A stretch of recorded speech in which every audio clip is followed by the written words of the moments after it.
Warm greetings everyone, I hope you are well. My name is Nick, on the zxspectrum 48K. I'm going to redefine my keys here because I need to. This game is called DJ Puff, which would have cost £3.99. In some quarters it's called DJ Puff's Volcanic Eruption. Published by Codemasters in 1992. It's said to be the sequel to Little Puff, a game reviewed in 1990. It was quite a cool game. Well, it was quite a cute game. I didn't review it in 1990, it came out in 1990. Anyway, let's get going. You control a dragon. Captain Crip has stolen Puff's CD collection because he's a DJ dragon. This looks a bit iffy. And he must search all of Volcanic Island to get the CDs back so he can be back into the DJ business. You can fire like that. Also come out in the Amstrad CPC and the Commodore 64. I'm getting flashbacks now to that terrible Count Duckula game. It seems to move a bit like that. So it's nothing like the original first game, Little Puff. It goes in its own direction. 48K, there was a 128K version available as well. This would have cost you £3.99 and I'm dead. Yes, anyway. So, dodgy gameplay as always. Nincompoop chat, spacebar, I can fire that flame. Looks like you can hardly see the character when he goes on these darker coloured backgrounds. The enemy can jump through the ledge, which doesn't make things easy. If you land on those flashing arrows going up, you die as well. So what we essentially have here is an exploration scrolling game where we need to find lots of CDs buried around the map without, bumping into the evil people. Captain Crip, now he's supposed to be the villain in this, but if he's stolen DJ Puff's CD collection, it might be that DJ Puff is just a terrible DJ. And by this time he's stolen electronically. Anyway, the guy's a nincompoop. If you're a DJ who also happens to be a dragon and all your CDs have been stolen, then comment in the comment section below. I could probably lend you Nina Simone's My Baby Just Cares For Me. My baby just cares for me. And you could play that all night. They'd love that in Ibiza, I'm sure. Right, okay. I'm not liking this so far. It's too easy to die, but you seem to get a lot of lives. Yes, and it's game over. Well, we don't get that many lives, do you? You can restore energy by eating fruit, and fruit is gathered by destroying an enemy. There should be a bit of fruit there. It's an apple, and I got a bit more energy.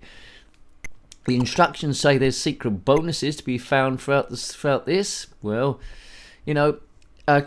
check out the CG Elephant games, which is trying to attempt something a little bit similar to this, which I prefer, I think, if memory serves. And also check out the Count Duckula game reviews also. Anyway, I'm not a big fan of this. It's too slow, it's too jerky. And although I can let a lot of colour clash go on zxspectrum, this one is a little bit hard to live with because you just lose sight of your character. And the merest of touches, because he's so slow, he is dead. So, please subscribe if you haven't already. You might love this game. It's all about differing views. Or you might agree with me totally. But it's all about exploration, this, but it just looks a little bit messy to me, as if something hasn't been quite completed. But what is clever, it's not flip screen, it's scrolling the whole thing as you move around, so it's trying to keep the dragon roughly in the same place on the screen. There's a little bit of variance there and it moves when it has to. Let's go up here, let's see what this does. If you completed the game, then let us know in the comment section below. Right, this is going to be a big jump, I think. I don't know where I'm going, but let's do a huge, enormous jump. The dragon can't fly. Oh, I missed that. Yeah, well, I got on that ledge, I didn't die up there, and now I've landed on arrows and died straight away. Okay, graphics, moves too slow, not very attractive on the eyes, unfair gameplay, and it's just a little bit, iffy. It feels a bit unfinished, like, what, is this for the finished game? No, let's do it a bit. Now, it did get remastered, I think, in the last few years at time recording. There's a remastered version or a modded version from Rafael Miazga, who's done a few of those, so it might be worth us looking at that at some point to see if the scrolling's been tidied up or the graphics have been filled in so it's not so such a shallow sort of like affair. That's supposed to be a head from those people from Easter Island, borrowing that. We're not on Easter Island, I don't think. We're on some strange volcanic island which is full of CDs. Right, is that a CD there? Don't know. Right, okay. Go, go, go. I don't think many people would have saved up their pocket money to play this game. It's not bad as such. It's just, it's unwieldy. Well, I don't know what that is I'm firing. Looks like a weird spoony thing. Oh, I've died again. Too easy to die. They should have tried something a bit more to get this thing off the run. So do you prefer DJ Puff, or do you prefer Little Puff, or do you prefer the breakfast cereal I had growing up called Sugar Puffs? It's all about the honey money. Was that the Honey Monster used to sell those? They're not called Sugar Puffs anymore because sugar is supposed to be bad for you. Well, that's what they say. They're called Wheatie Puffs. It's funny that the argument is they can't call them Sugar Puffs because sugar's bad for you, bad advertising. Because when I go down the supermarket, which is quite often because I work there, there is, you know, chocolate breakfast cereal, Choco Weetabix, Choco Hoops, Choco Pillows. I mean, who's eating chocolate for breakfast? That's not going to start you off on a good day. That seems like bad news, baby. Chocolate. I mean, you've got enough chocolate in everyday world, but why would you need chocolate breakfast cereal? If you know, then comment in the comment section below. I think there's some Cheerios that have got marshmallows in. Something's gone seriously wrong. Go for some croissants, go for some fresh orange juice, go for some apple juice, go for toast, go for anything, but do not go for chocolate pillows covered in maple syrup and marshmallows sprayed in squirt cream, wrapped in caramel. I mean, that's got to be bad. You'll be bouncing up and down for the first few hours, then you're going to crash like, you know, like nobody's business. I'm not getting any further on this. We aim the video to be about 10 minutes long, but I'm not enjoying the experience, so you might be able to see. There's always a chance there might be elements of the game or nuances I'm not getting, but this is trying to recreate the, I'm sure you know by now, it's trying to recreate your experience you would have had in the first few goes, and I think this is quite indicative of that. It would have been largely lost on me. I would have got a bit of a headache seeing this, red against red, and all manner of colours going on.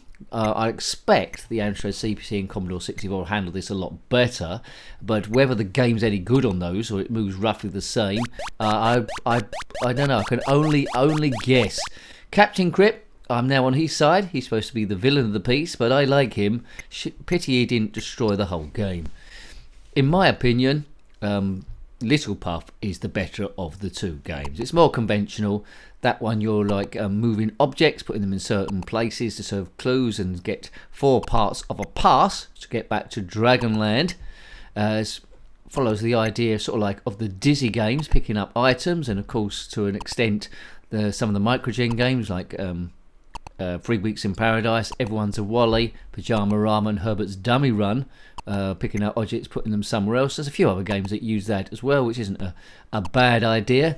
This has departed from that, tried to create something different. It's very ambitious in its scope, but for me it doesn't quite work. I think the Spectrum maybe hasn't got enough grunt, or maybe 8-bits in general, to pull off what they was trying to come up with. Little Puff did come out on the Commodore Amiga, but I'm not sure if DJ Puff actually made it. They wanted to make a game, I suppose, different from the first one. What should we do? I don't know. Let's make him a DJ. All kids love DJs, do they? Disc jockey, if you don't know what that means. Someone that spins the deck, plays the music, and get everyone on the dance floor. You probably know what your tunes would be to get everyone on the dance floor. Use a DJ.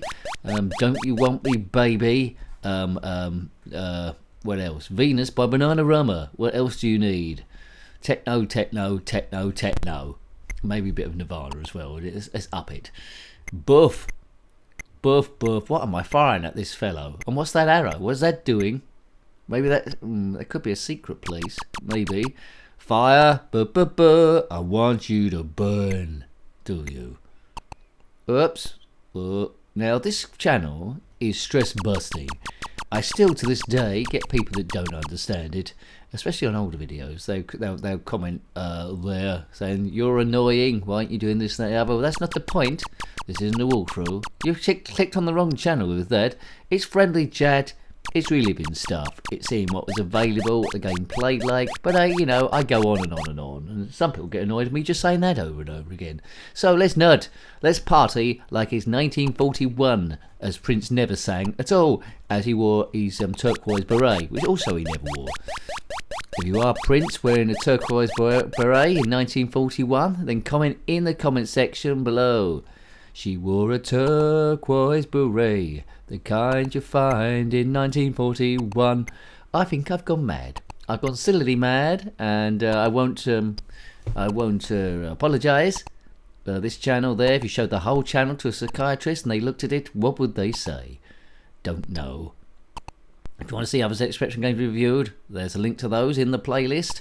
Almost up to, well, I think we're gunning slowly towards 1500, which is quite unique. People say, Nick, why are you bothering? Other channels are getting 20,000 plus views a video. You've been doing this God knows how long, and you're barely scraping 300 to 400. And I say, well, you know, I could give up. It is pointless. But we're having fun, the few people that are here. So thank you to the members that are there. If you're having fun, then good. If you found this later on and I'm somewhere else not doing this, then big hello to you as well. But this is from an era where I did it, and I'll keep trying to do it. It's a little bit of a worry that if I was to disappear somewhere and didn't log into my account for, I think it's like, is it 2 years or maybe 4 years, then YouTube will delete the channel completely or cover it up. So maybe I should schedule a video in advance every year for the next 100 years. That'll do. Will YouTube even be here in 100 years? I don't know. I doubt anyone will be playing this game. I wonder how many people played this game today. Well, there's me. You might have played it afterwards, see if you can get a bit further. But I'm finding a bit more of the map now. Let's go gradual up. Is there something of interest here? Come on, boing. Right, it looks like some sort of a whelk thing. Buff. He's going to turn into some fruit, I would imagine, with one more shot. There we go. He's turned into some grapes. Well done, you. Right, oh, this looks like a tricky one. Jump onto there, have I? Right. Oh, and I've fallen off and died. Well, clever, but uneventful. Clunky gameplay. Annoying to play. Lots of leaps of faith. Terrible colour choice. I don't like this game. I prefer the first one, but I can see it's cleverly coded, so you know it makes it a bit awkward. I'm not going to play it again. So I hope you like to have a look at this one for historic purposes, if nothing else. That was DJ Puff on the zxspectrum 48K, otherwise known as DJ Puff's Volcanic Eruption, published by Codemasters very, very late in Spectrum's run at 1992. Got any comments about this game, similar games, anything ZXspectrum or retro that are relevant to this? Then put that in the comment section below. You're always welcome. Until next time, take great care of yourself and a very fond goodbye. Goodbye. Captain Crip, I'm now on his side. He's supposed to be the villain of the piece, but I like him. Pity he didn't destroy the whole game.